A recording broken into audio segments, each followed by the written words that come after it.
Okay, we've set this countertop up with the Metal Lath method of doing it, and they have plywood on here, and we'll be adding 3/8 of an inch with our Metal Lath and our finish. So you set the plywood up such that you end up with the right overall thickness according to what you want.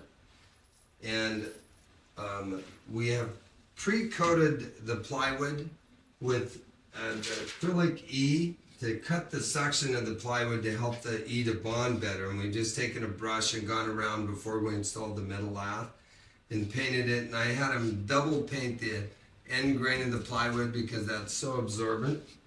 And that'll help our plaster to go in and wet the surface and bond good to that.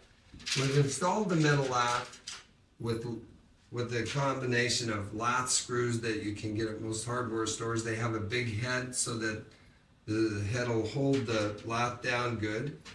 And I've also used some cement board screws that also have a big head, and they also do a very good job of holding the lath down, just to show you either type is just fine. And the Metal Lath we're using is a 3.4 pounds per square foot. And I just kind of show you that you can take the Metal Lath and you can bend it over the edge of the countertop. And if you want to get it to end up nice and smooth, you can even kind of hammer it a little and you can fasten it down as you do it. We're just using a regular battery screw gun to fasten it in. And we're using 1.25 inch screws as the length of our screws. You want to use screws that don't come out the bottom of the countertop so you don't make. We have another countermount sink that we're going to be doing here. So we've had them make us a template that'll be the right finished size of the sink, and we'll mount this up underneath after we put our first coats of Milestone in there. We'll show you that. But this is the finished size of the sink, is the inside of this template that we've got. And that'll be my guide when I plaster this out, so that I just follow their edge that provides for me. When you bend the Metal Lath around the edge, you don't want it to hang down any beyond the edge of this plywood. Our doors and drawers just give us barely even 1/8 of an inch. So we'll be coating the underside of this with just a sand coat with real fine grit sand. But when you get it in place, then you can cut the Metal Lath you want to cut it just perfect so it doesn't hang down at all, but you get good reinforcement all the way to the edge. And I did have them also lightly ease the corner of the plywood just so the Metal Lath wouldn't have as hard of a corner under it. You can do it with a razor knife or a rough sandpaper. We prepped all the walls and the cabinets so that we won't get anything on them. We covered the floors good with tarps and visqueen plastic. And on the wall, when I tape off around where my plaster is actually going to go, I hold my first protection up about 1/2 inch so that I can leave that throughout the entire process. And then I put one piece of tape that's just barely above where I think my plaster will go. And then I will pull that while the plaster is still wet before it dries. If you let the plaster totally dry, you'll bury that tape and you won't be able to get it out easily the next day. And you can see where just a little bit of the wall shows around this.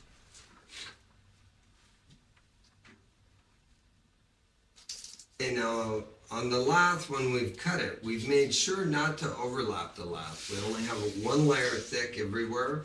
You don't want to have 2 layers anywhere where you have that buildup, because then you'll have to build your whole counter up to do that. And we've screwed this down about, on the edges I've tried to screw it about every 4 inches all the way around the perimeter of my pieces, and then in the field I've tried to do it about every 6 inches. I call it almost quilting it. You can screw it more often. What we're trying to do is have a mechanical fastening of the lath to the surface so that there's kind of no way of a failure to occur no matter what.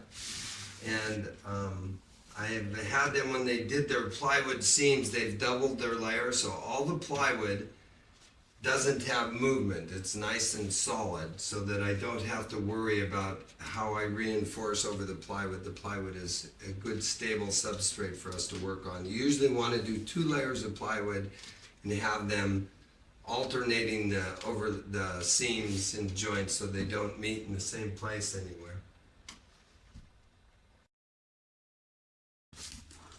And I want to show you the mix one more time. Now we let it set a little bit, which is really helpful, and then re-tempered it, and it'll tend to keep its viscosity for a longer period of time. Each time it thickens, you can add more acrylic Milestone E to it to thin it back down. You can do that several times without any worry about strength. And I will use a hawk to do my edges, and I'll probably scoop directly onto the countertop for the top surface. I'll just kind of show you the hawk is a really helpful tool anytime you have a vertical surface. We're going to kind of work the edge and the top together. And you can see how easily that penetrates the surface cover. And you want to make sure that you fill and you put plenty on and push it down against that plywood underneath. And then on the edge, I'm going to just sort of force it on there and hold my hawk underneath me so I can catch my drift. We have lots of protection on the floor to protect it, but we want to make sure that it takes a little finesse to be able to get the mud off of the hawk without making a mess. But just work with small amounts at a time and you'll have an easier time of it. And all we want to do, we just want to get a nice build up everywhere. We'll just kind of work this from one end to the other end.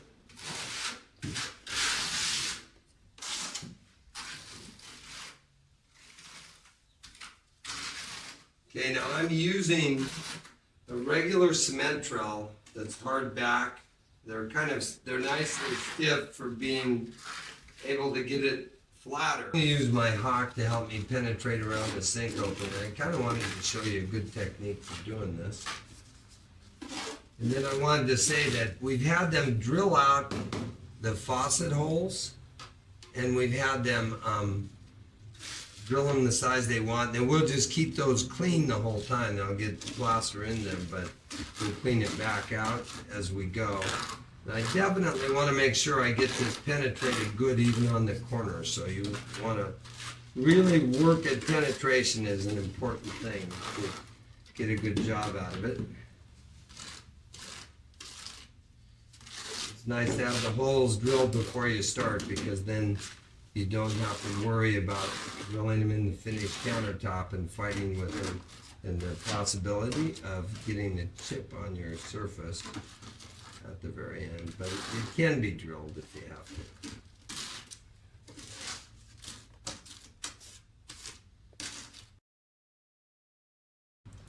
Okay, we've got our penetration coat on our Metal Lath everywhere. We're going to go ahead and make sure we can find our punch out for our sinkholes here, so that we locate those good.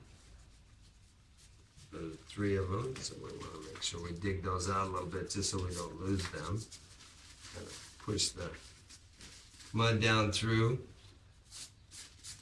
And I've cleaned out the edges of the sink all the way around, and I've especially cleaned the underside. I want to put a coat of fiberglass cloth. And this is 4-ounce fiberglass cloth that's made for being used in cement environments. And I want to put a layer of this and a coat of the Milestone around to reinforce the edge and go up underneath. Now the underneath here is where the sink is going to actually bed against. So I want to make sure that I keep it nice and flat and clean under there. So I've cleaned it out real good. There's none of that heavy sand that we've been using in our first mix. And our latest mix that we've got for doing this bedding the tape has a real fine grit, 70 grit sand. And then I've mixed this pretty loose, so it's going to be easy for me to work with. And the best way to do this is to set the mesh there and then force the Milestone through it. And I'm going to hold this down just a little bit, so, well, actually I think I'll center it up a little bit so I can work both sides at once. And the best way to do this is to sort of pin the mesh down on one surface at a time. Don't try to be doing all surfaces at once, and that will allow it to sort of take up a little bit there, and then we can work it around the corner as we go. And I have a radius in this. I'll probably have to cut some darts. So I'll get the scissors for that. And then I'm going to kind of pull the mesh around the corner, and I'm going to do this face now.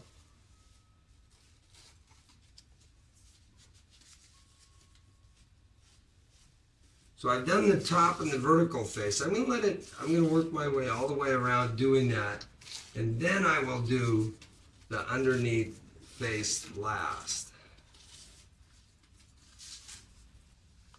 I'm going to dart it right in the corner here. This mesh does kind of, it has a bit of a diagonal pull and it can kind of do some irregular surfaces, but when you have an actual corner like that, you can see how nicely it's going to work around there for me.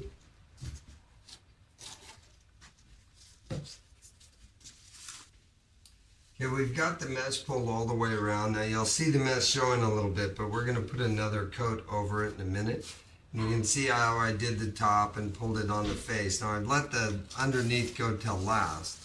I've got a small Bondo squeegee, which is actually a very good tool for working the fiberglass cloth. And I'm going to be still pulling it back away from the corner. And I'm just working with small amounts on my tool at a time. And I'm just forcing the mud through fiberglass cloth onto the counter underneath.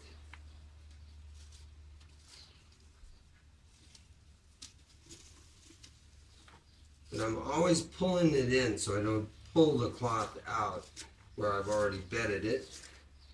Being kind of careful to keep it nice and thin, and it really helps to hold the mesh down in front of where you're working so that you don't have the pressure of the mesh trying to fall down against your tool.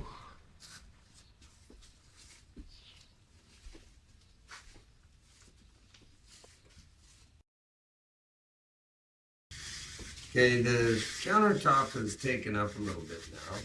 We're going to just lightly kind of scrape any of this excess that sticks out very far off. And then we'll put another coat, and this coat will be the same mix that we used on our base. It takes about half as much, so we used 3 quarts of acrylic and 6 quarts of cement on the base, so we're only going to be mixing 1.5 quarts of acrylic and 3 quarts of cement for the top. I just want to knock down any of the real high ridges. I'm using one of my longer cement trowels to do that. And we're letting the countertop itself really dictate the flat, so I try not to lose it, but we're going nice and tight and smooth over the mesh here so that it keeps the shape, the flatness of the countertop will telegraph through all the way to our finish for us.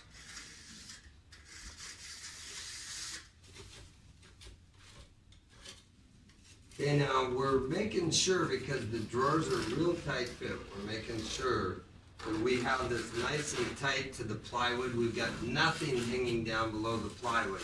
So we'll let the plywood will be our nice straight edge here, and we'll just always stay nice and true to it all the way through to our finish coat. And then at the very end, we'll pull a little mix over the bottom of it to make sure it comes out the same color as the rest of the countertop. But for right now, we just want to keep no excess built up under here at all.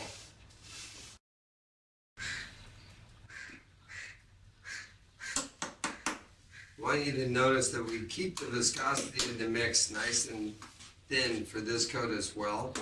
I'm using a bucket scoop to get it out of the bucket onto my hock, or you could go right onto your surface probably.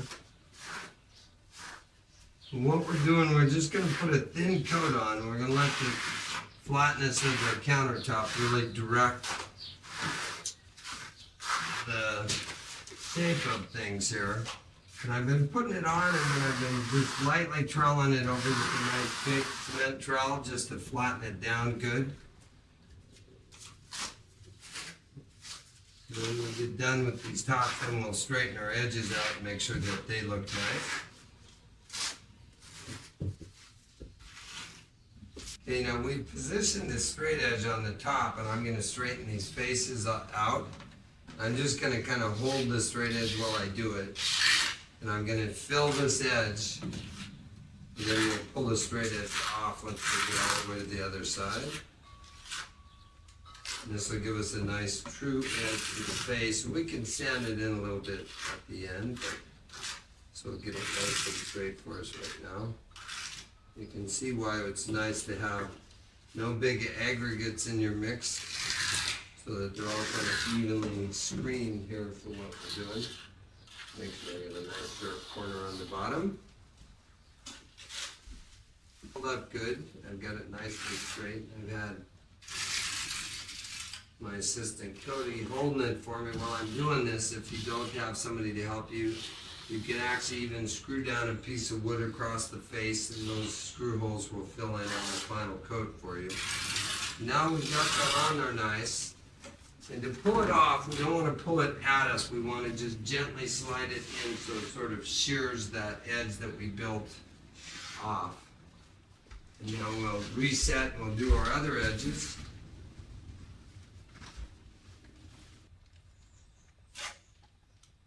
I'm being real careful on these corners to build this right. And I'm using a small trowel so I have more control on it. I don't want to rework that face too much and push it around it.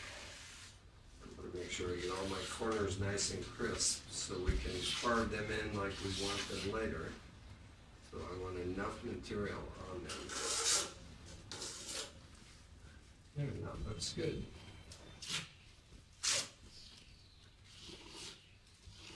Okay, this mix is the same mix that we used with the heavy grit sand that we used around the rest of the countertop. Not around the sink, although you could use the 70 grit for this. It would be just fine. We had plenty of this mix with our mix that we did. We're going to just stay with this for all this. You know, if I'm real careful, I can come across this edge and I can, if it's a little far out on the bottom, I can carve it down a little bit with my Carpenter square. Just make it a nice square edge all the way around. It'll also help flatten the top out a little bit if it needs it.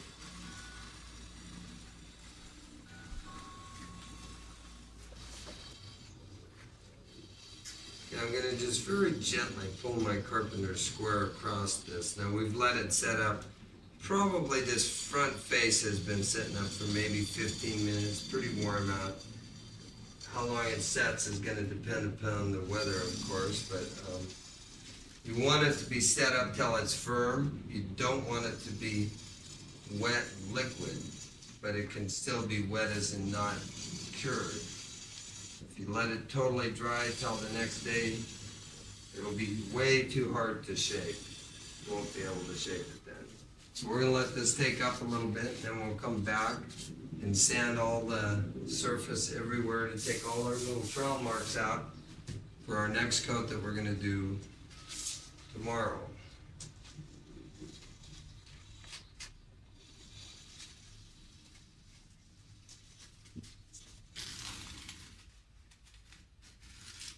We've cleaned up around the edge of the sink a little bit here and installed our template on the underside. We screwed it in there with our wood screws. And now we're going to fill using that template to guide us so that we fill just to the template and no more. We want to get this nice and square as we do it. We can check that with our Carpenter square after we get it on here a little bit. So we just want to make sure we have enough on there so that when it starts to set up and we go to sand it, we can get it nice and true.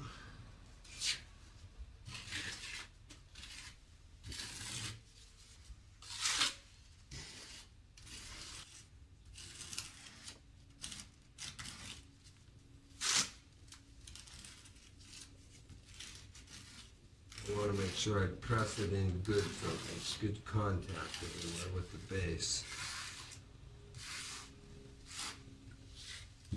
Countertop is taken up pretty good, and we're going to, before it gets any harder, we're gonna pull all of our tape, and I don't know if you can see it, but the tape's buried a little bit behind us on this pass. So it's really a good thing to pull right now, because if we didn't, it would be so buried back there, we would fight every inch of it to get it out, and some of it might not even come. Some of it comes pretty easy, it's not too buried right here.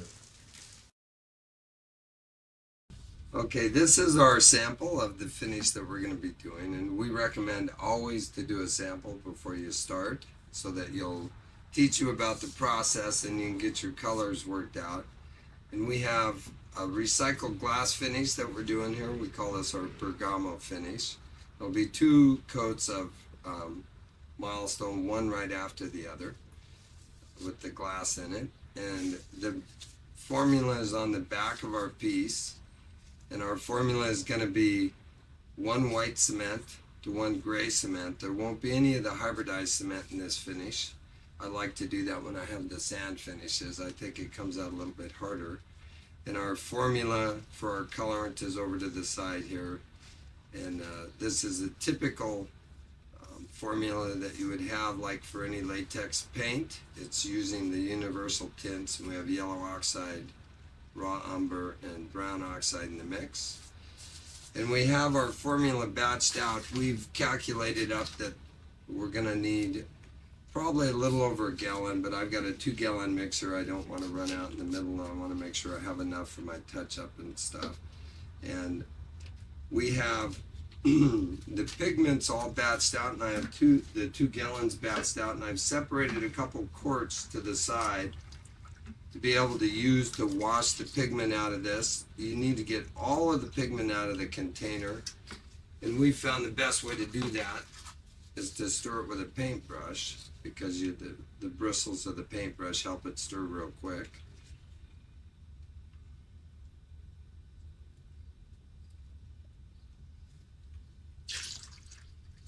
And you want to make sure you get all of your pigment mixed in real good before you start. And we'll rinse this a couple times with our, then this is the Milestone Acrylic E, of course.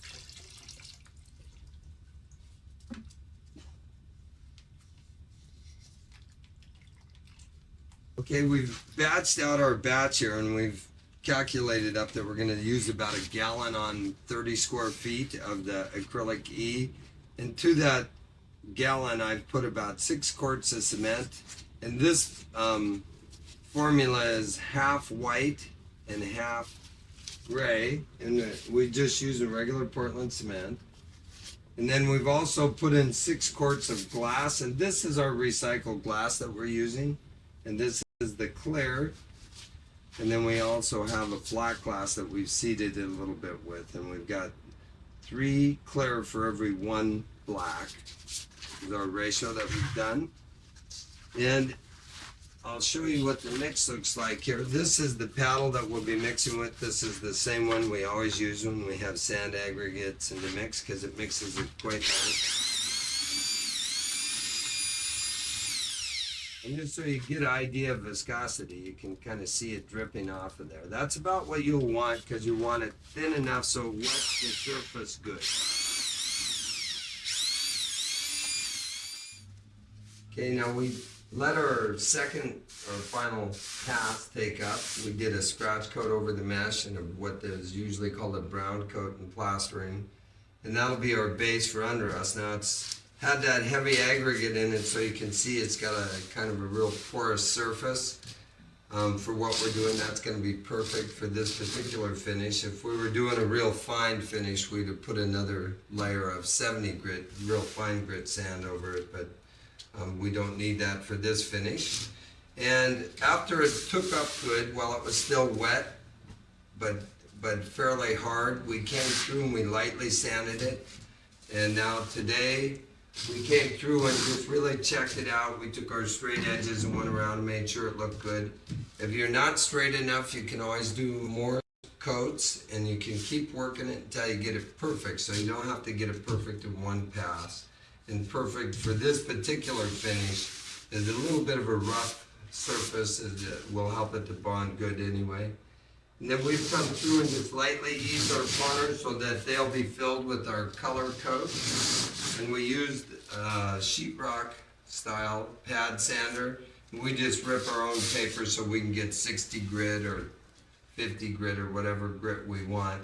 And when it's this hardened, this setup, the only sandpaper that's going to do much to it is about a 50 or 60 grit.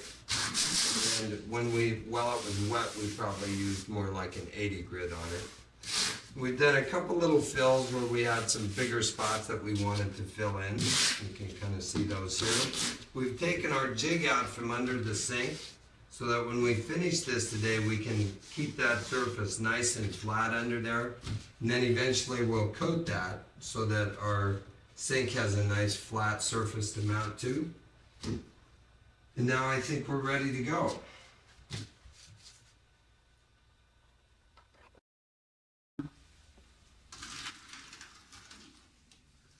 Okay, now we've got our mix here, and I want you to see the viscosity, and we've tempered this, re-tempered it by adding a little more of the Milestone Acrylic E to it to get it just to the right thickness for us to work with. And any time you add more E, you always want to make sure you stir your acrylic real good to get the pigments into suspension. Yeah, they will settle to the bottom fairly quickly. And if it's set overnight, you definitely want to stir it really good the start of the next day. And this is about the perfect viscosity. You want it wet enough so it's going to wet the surface good that you're going over. And will bond good that way. I'm going to just start in this corner and work my way across. Now I'm putting this on there just the thickness of the aggregate, and I'm making sure I press it in everywhere so it's nice and bonded. I don't want to just have it flow over the surface and not be pressed in good, and make sure it's wetting the surface good.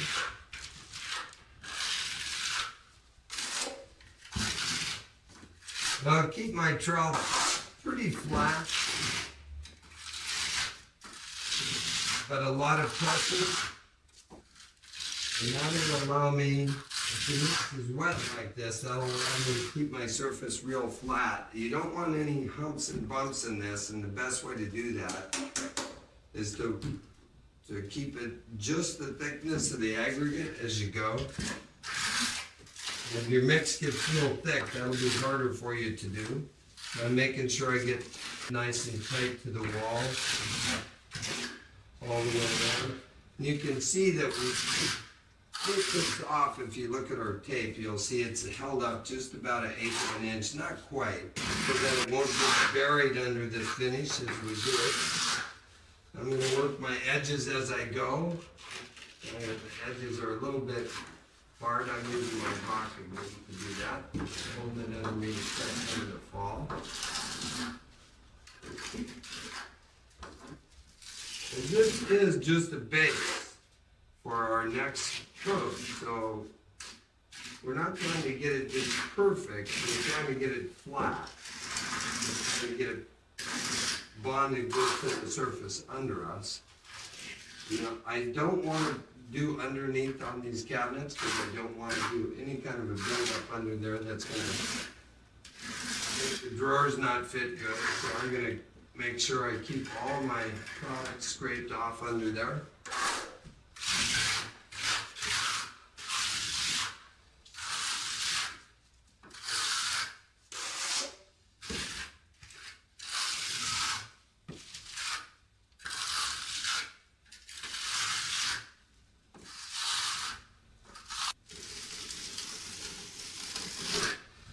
Okay, I'm keeping my surface real flat, and on this little small edge here, I'm making sure I pull my trowel across it with my trowel real nice and flat, and I'm doing the same thing throughout on my face here. After it takes up for just a minute or two, I'm coming back over it, and I'm building both edges at the same time as I'm doing this.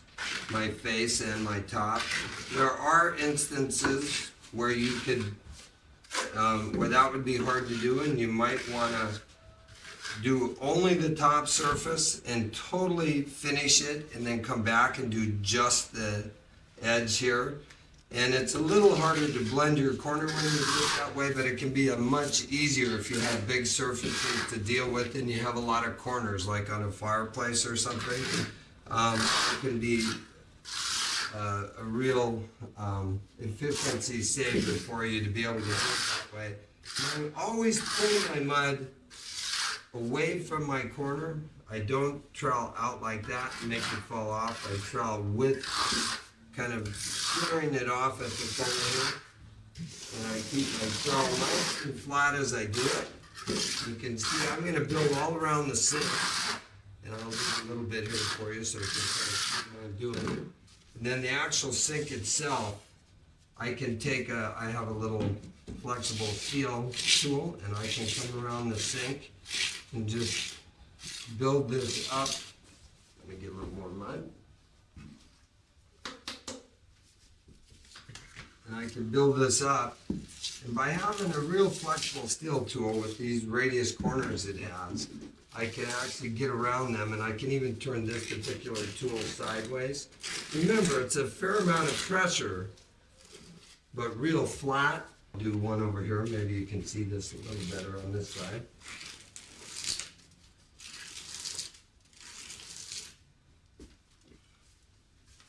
And then I'll continue to pull this top across.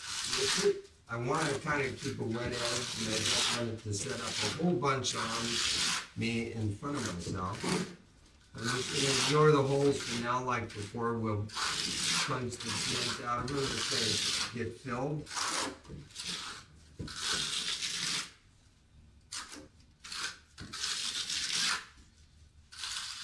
Okay, we let this take up good. Now, how long it takes for it to set up a little bit is going to vary according to the temperature and the day. And on my base, you can tell I filled my corners real well, and I brought it in there. But now I've got an opportunity before I put my top coat on. Just lightly sand it a little bit. If I've got any kind of humps that I want to take out, I can take them out now. Kind of carve it down. You can see how nicely it carves with the sandpaper. Then we'll sweep this off good with all the aggregate cleaned off the surface before we start our next coat. And I can even go over it with a straight edge and check it a little bit and make sure I haven't got any humps that I don't like. And on my stick, there's kind of a hard spot here where it's real narrow, so I'm going to check that real close. I can clean my edges up and my faces up a little bit as well.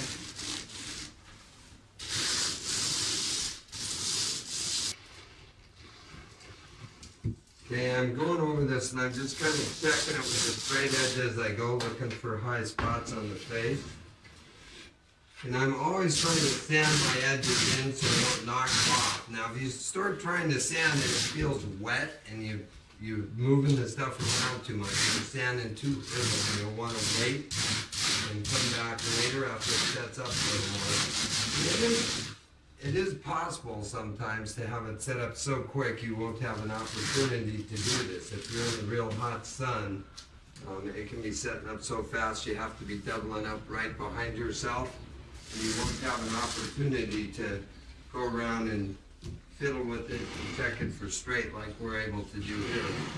But this is setting up nice and slow. It's a cool day.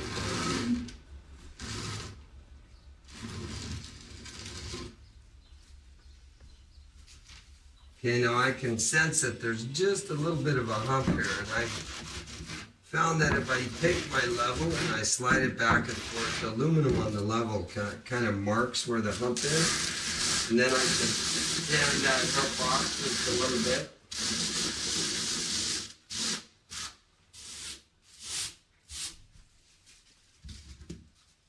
Then we can check it again and see if our hump is gone. It appears to be gone.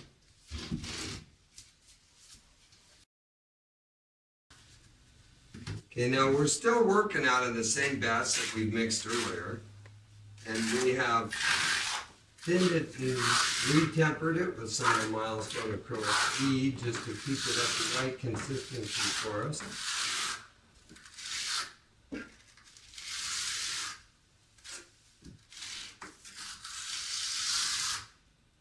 So we're using the same mix that we used on our base coat that our first coat that we did on this.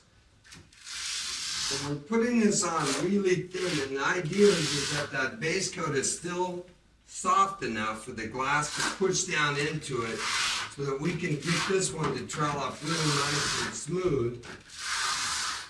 And this would be a finished coat as you go. And if it sets up real fast, you'll have to have a second person to maybe even trowel it as you apply it. And it's very important to keep a wet edge as you're going across, so we're going to make sure that even when I'm doing the edge at the same time as this, that I keep a nice wet edge on the leading edge at all times. And I'll make sure that my corner is nice and filled as I go as well.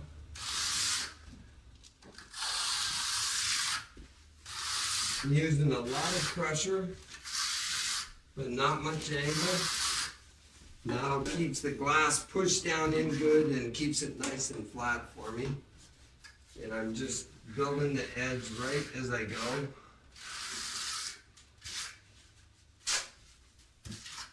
I'm doing the whole entire thing off a hawk. It works best for me. You probably could use a mud tray and a cutting knife if you wanted, but the trowels keep it nice and flat.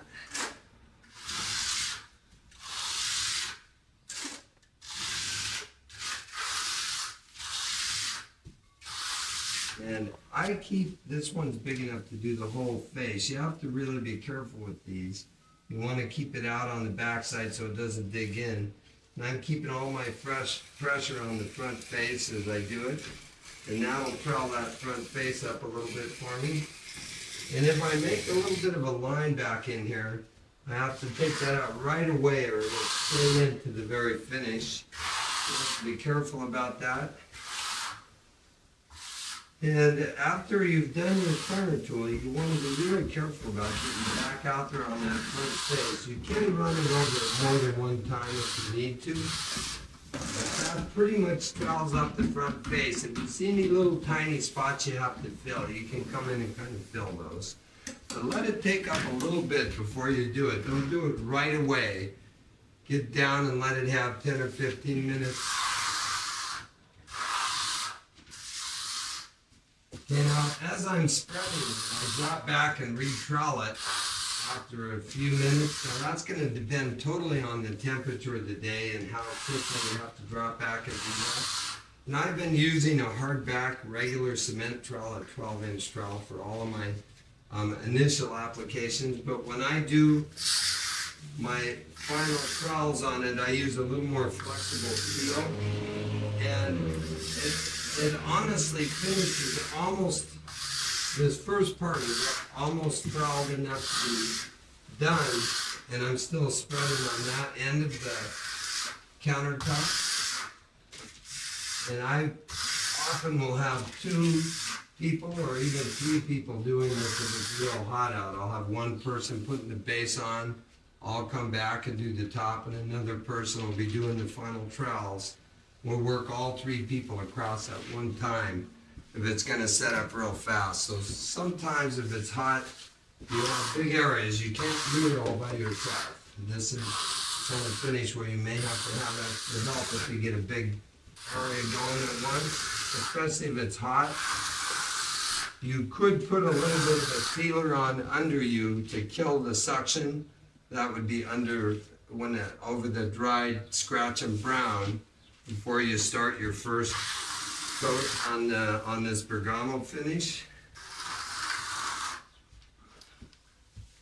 We're going to just keep going along with our wet edge here. We'll come back on the sink opening itself right at the very end to deal with that because that's a lot of detail there. So keep in mind you don't have to do both sides at the same time. You can just do a nice job of finishing the one surface and then keep the other side real clean, nice sharp edge, and then come and just do your edges and do so that you kind of break it into 2 separate pours, so it's not quite as you won't be in quite as much of a hurry as you do it. After it takes up a little bit, we're going back with kind of a lot of pressure. I'm trying to make sure I've got all the aggregate's pushed in good. So I let it take up a touch, go back, hit it again. Then we let it take up a little bit more and hit it again. And you can trowel it several times, kind of like you would normally think of troweling a good slab.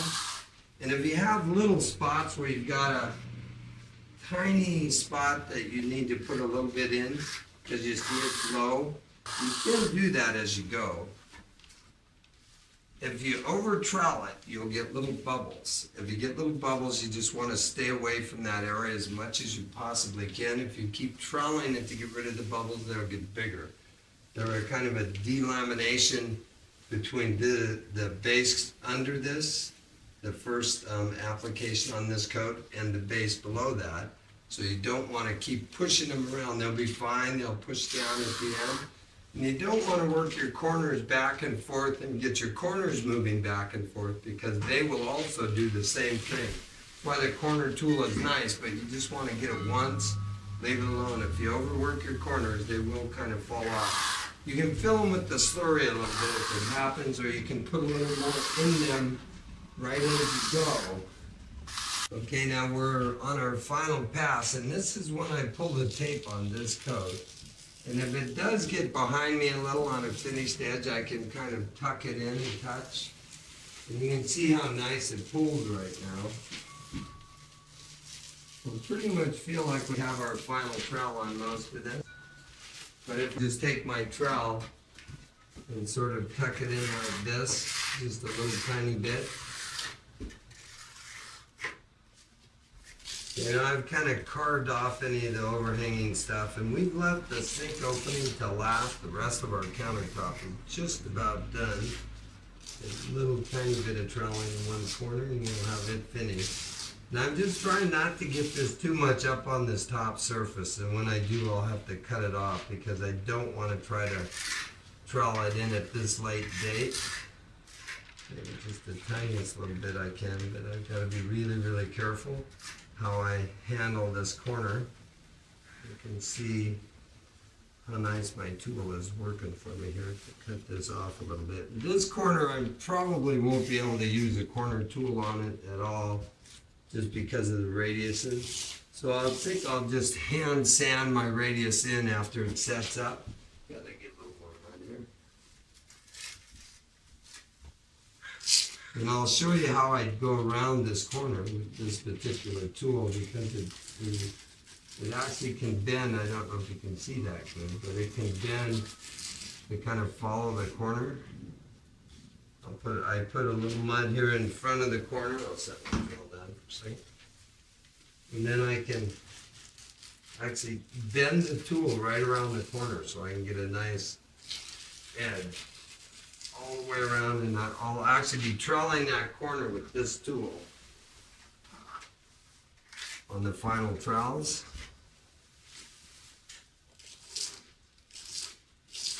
You know, I've got a mix a special mix I did just for doing underneath the countertop. Remember how we've been trying to not let anything get under there up to this point. Now we're going to kind of just gently pull some. This has just 70 grit in it. The mixture of sand to cement is the same as our other formula. And I'm trying to keep this off of my face, but I'm using it to sort of fill in this bottom edge just a little bit. I can actually even face and set it up, but I can kind of carve it off there. The main thing I'm trying to do with this is I want somebody, if they get down here and look up at my countertop, to have the appearance that it's solid cement all the way through. I don't want them to be seeing those little areas underneath there, but I just want to fill any little spots that I have as I go around. I'll try not to get it up on my face. Up my edge there. And this won't build up hardly any thickness at all. It'll be about a 1/16 of an inch, so the drawers will still open, the doors will still open. Okay, we've let the countertop set up for a couple days actually on this particular one over the weekend. You want to make sure that your surface is well cured. You don't want a soft surface or it'll pull the glass out when you sand, it'll make big scratch marks in it.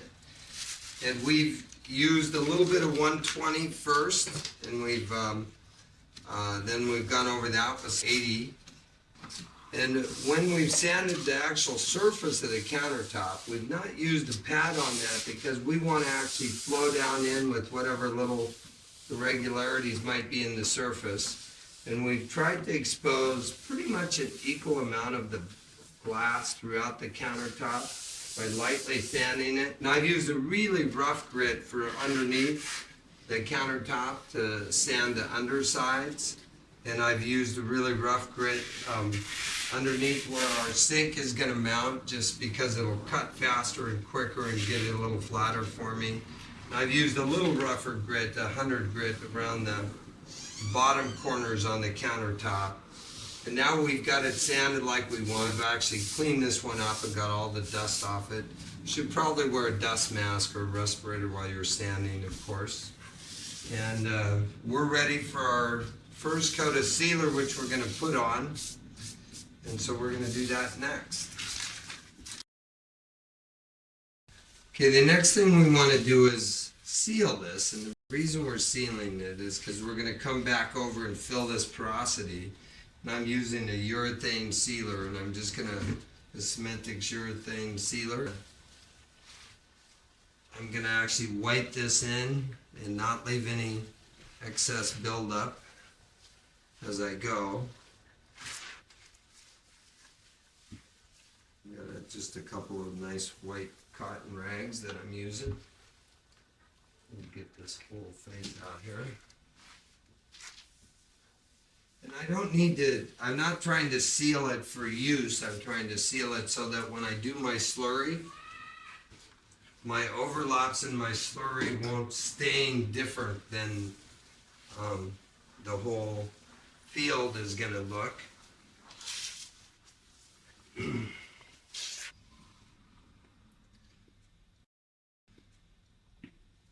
Okay, our next step that we're going to do is we're going to fill the porosity on this. And I will say that if you were doing a wall, it would not be necessary to fill the porosity. But on a countertop like we're doing here on a floor, where you're going to want to be able to clean it and have it sealed real good, it's really important to do this. And we like to work with just small little areas at a time. I'm using what's called a Bondo squeegee that you can get at most auto parts stores. And I'm forcing the mud in, the plaster into the porosity. And then the idea is that we wipe all the excess off, because we're not trying to leave a film on the surface. We're just trying to let it go down into the porosity. Use your Bondo squeegee to take most of the excess off. And then use your rag to finish up. And you especially want to try to blend the edges in. And but I can't stress more that it's important to get all of it off of the surface. You don't want little splotchy marks in your countertop at the end. You're just trying to fill the porosity. And you can even use a Scotch-Brite like this to make sure that you've got it all real cleaned off of the surface if you do it right away. But if you get to the end and you have any, it'll show up darker when you put your next coat of seal on it, so you don't want that.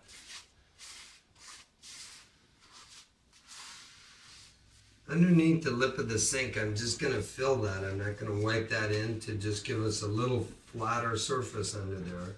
And if you have any places and edges where you've got a chunk like we have around this faucet, which doesn't matter to me, but you can let it build up and dry a little bit, and you can sand it down if you have some spot that you need to do a little buildup and fill a larger porosity. You could do it that way if you really needed to. Okay, now we're going to do a complement of sealers on this to protect it. We found that the 511 Impregnator is one of the more effective penetrating sealers. And so what we're going to do is we're going to do 2 coats, one right after the other.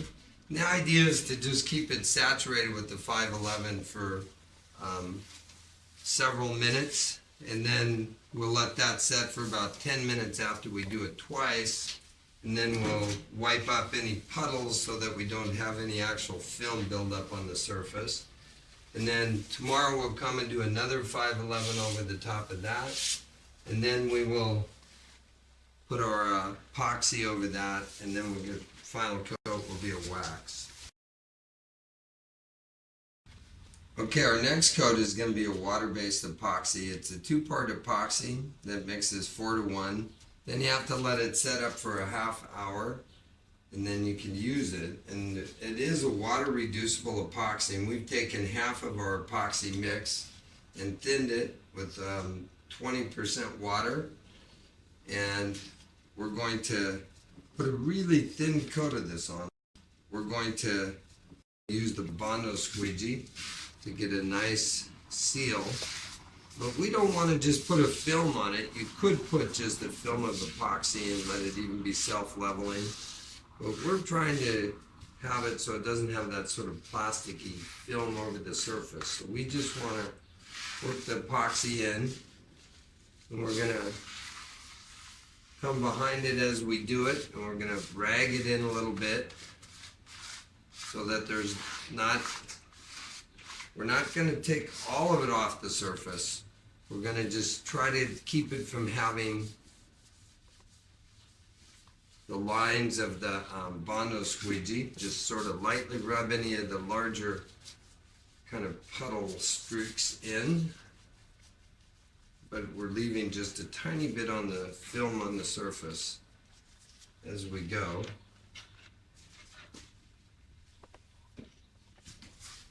You know, we've taken our second batch of epoxy that wasn't thin. We're going to do another quick coat over the top of this. You thin the first batch because it really helps the penetration into the unsealed countertop, or sealed with the 511 over. We did Scotch Brite just lightly after we did the 511.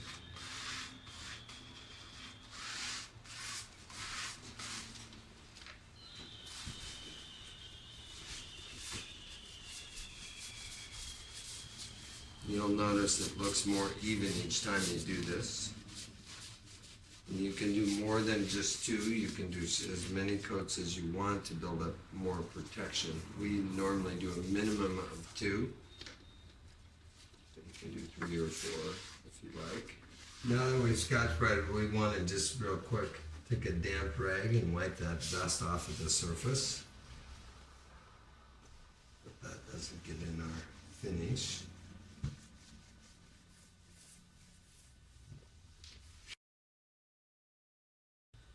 Okay, now we're going to wax it. This is our Cementic wax emulsion, and it's an emulsified carnauba wax, which allows it to be thinned with water.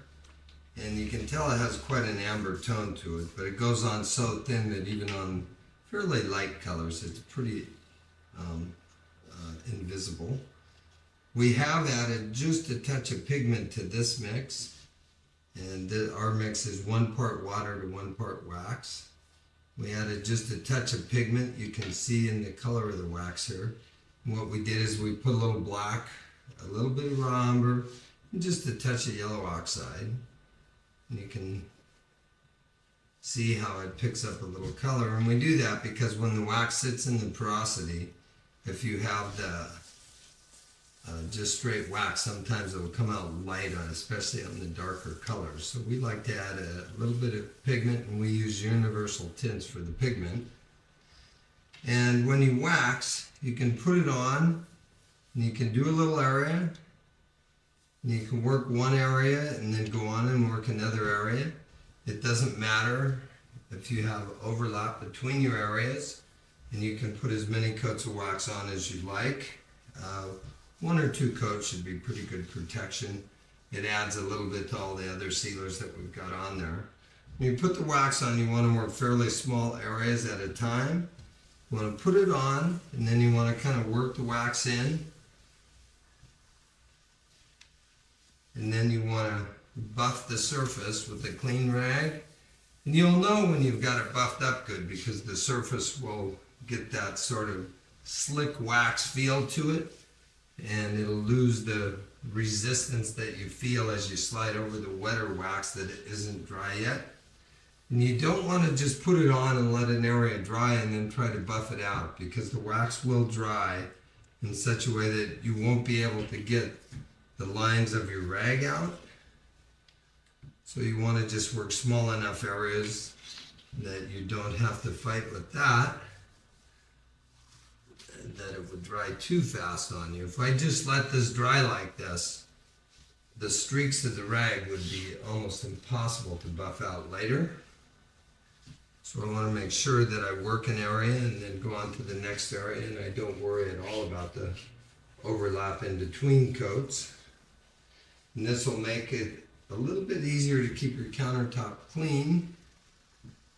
The wax adds quite a bit of protection to the surface, especially if you get any kind of food on it, it'll just kind of peel right off.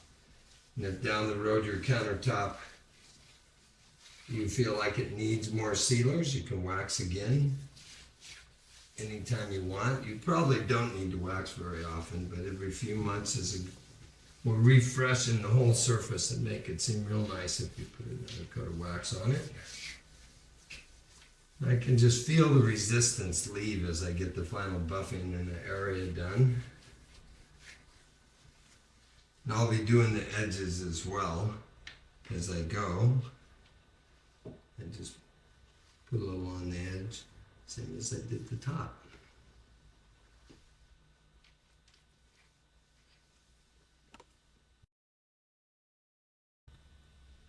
We wanted to give you one final shot of the finished countertop.